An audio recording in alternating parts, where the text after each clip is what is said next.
বাপালে বাপালে হ্যাঁ বাপালে কি হলো আব্বা রোজা রাখবি না? হ্যাঁ রাখবো।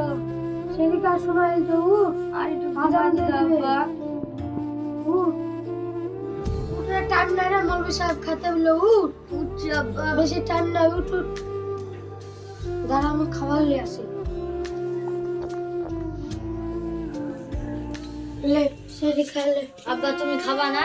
আমি খাইছি মুড়ি খেয়ে শুধু রোজা থাকা যায় ভাত রুটি নাই আব্বা কি করবো বল বেটা গরিব মানুষ যা যা যা জুটছে তাই খেতে হবে খাইলে আব্বা ওটা করে শুয়ে পড়বি আমি আমি নামাজ পড়ে কাজ পা থেকে দেখি ঠিক আছে আব্বা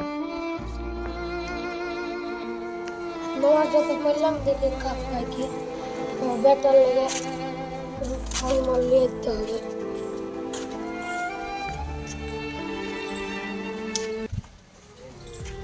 ওখানে তো কাজ করছে দেখি কাজে লাই কি ভালো করে কাজ করো আপনি কি কন্ট্রাক্টর? হ্যাঁ কি হয়েছে? আমাকে কাজে নেবেন? আর এখন তো লিয়া যাবে না আগ থেকে বলে রেখে ফল কাটে চাইছে আমাকে হাফবেলা কাজে নেন ঠিক আছে কাজ করো ঠিক আছে কাজ করো ভালো করে কাজ করো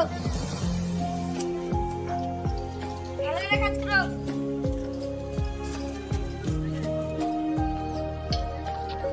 কষ্ট হয়ে গেছে টাকাটা ঠিক আছে দুজন মাসে 250 টাকা হয় নিলেন আপনি 500 টাকা রাখবেন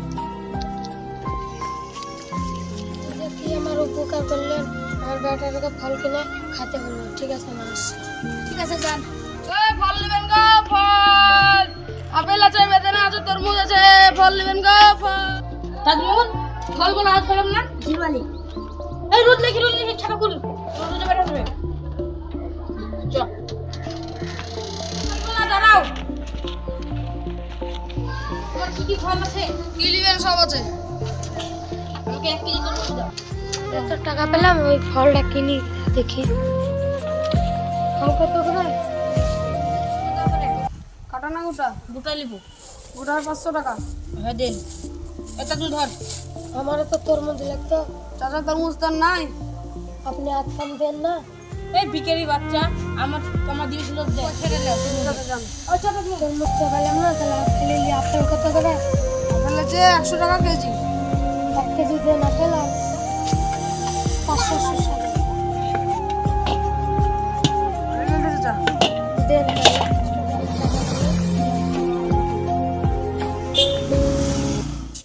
জানিস না আজকে ইমাম সাহেব পড়েছে খুবই আস্তে আস্তে রান করেছে তাই তো দাদু আমার পা হাত তো পুরো ব্যথা তো শেষ হয়ে গেছে বাড়ি যাবো ওষুধ আনতে হবে ওখানে তো কোনো লোক আসছে দেখি ভিক্ষা দেয় কি আমার দাদু তো রোজা দিয়েছে ল্যাংড়া মানুষ কিছু করতে পারে না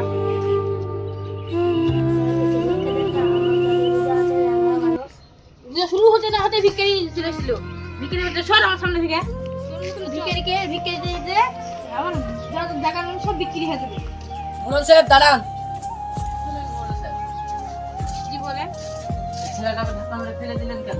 ওর মতো ভিখারি বাচ্চাকে ভিক্ষার কতবার দেবো কেন কিছুই তো টাকা চেয়েছে কিছু রাতে টাকা কেউ যদি ধাক্কা মেরে ফেলতো আপনি কি সহ্য করতেন? আমি তো সহ্য করবো না তো আর কি কেউ নেই বলে আপনি একে ধাক্কা মেরে ফেলে দেবেন? কিছু তো টাকা চেয়েছে কিছু দিবেন বা আপনি মুখে বলবেন কিছু নেই চলে যা বাবু এরকম করে ভালো করে তো বলতে পারেন। ওর মতন যদি সবাইকে ভিক্ষা দিই তাহলে তো জায়গা জমি সবই বিক্রি হয়ে যাবে আপনি জানেন গরিব এতিম মিসকিনদেরকে যদি ভালোবাসে যে আল্লাহ আপনাকে ভালোবাসবে? আপনি কি জানেন কিছু কিছু টাকা কিছু পয়সা দিয়ে গরিবদের পাশে দাঁড়ানো এটা ঠিক? ভিখারি হাঁটতে হাঁটতে আমার দিন চলে যাবে একটা হাতে একটা আসছে আল্লাহ আপনাকে দিয়েছে যেটুকু আবার আপনার সমতুল্য ওখান থেকে কিছু কিছু দান করবেন জানে রমজান মাসে যেন ওদের বাড়িতেও জানে ইফতারের ব্যবস্থাটা হয়। গরিব মানুষ কোথায় পাবে বলেন তো? আমাদেরকে তো দরকার তাদেরকে দিয়ে তাদের পাশে দাঁড়ানো এই রমজান মাসে তাদেরকে সাহায্য করা গরিব এদের মিসকিন গরিবদেরকে যে তাদের পাশে দাঁড়ানো দরকার আমাদেরকে। আমরা যদি না দাঁড়িয়ে কে দাঁড়াবে বলেন? মানুষ আর মানুষের আর একটা মানুষের যদি কষ্ট যদি না বুঝি তাহলে আমরা কিসের মানুষ? ভিখারি বাচ্চাকে পয়সা দিতে দিতে আমি ফকির হয়ে যাবো আপনি ইমাম সাহেব মানুষ ইমাম সাহেব থাকবেন বেশি বাড়াবাড়ি করতে আসলে এই গ্রাম সাহেব করে দেবো আচ্ছা এখানে তো তোমার জন্য আমি কথা শুনলাম তো তুমি এইটুকু বয়সে ভিক কেন করছো? আমার দাদু রোজা আছে, ল্যাংড়া মানুষ কিছু করতে পারে না তাই। তাই তোমার দাদু সত্যি কি রোজা আছে? তোমার বাড়ি কোথায়? বাড়ি এই নিমতলা। নিমতলা। আমি কিছু টাকা দিচ্ছি, এই টাকা নিয়ে যে তোমার দাদুকে কিছু ইফতার কিনে দেবে। আর এই টাকা আছে, তোমার দাদুকে ইফতার কিনে দেবে, আর কিছু নতুন জামা কাপড় কিনবে, আর ভালো দেখে একটা স্কুলে ভর্তি হবে, ঠিক আছে? আর এরকম করে ভিক করবে না, কারোর কাছে চা হবে না, ঠিক আছে? যা টাকা দিয়েছি যথেষ্ট পরিমাণ তোমার স্কুলে। তাই বলি এই রমজান মাসে আমাদেরকে দরকার গরিব এতিম মিসকিনদের পাশে দাঁড়ানো। আমরা মানুষের যদি কষ্ট দিতে না বুঝি তাহলে আর কি করবো আমরা বলেন? তো এই রমজান মাসে মানুষের পাশে দাঁড়ানোর আমরা চেষ্টা করবো ইনশাল্লাহ। তো ভিডিওটা কেমন লাগলো সকলেই দেখবে, ইউটিউব থেকে দেখলে সাবস্ক্রাইব করবে, আর ফেসবুক থেকে দেখলে ফলো করতে ভুলবেন না। আসসালামু আলাইকুম।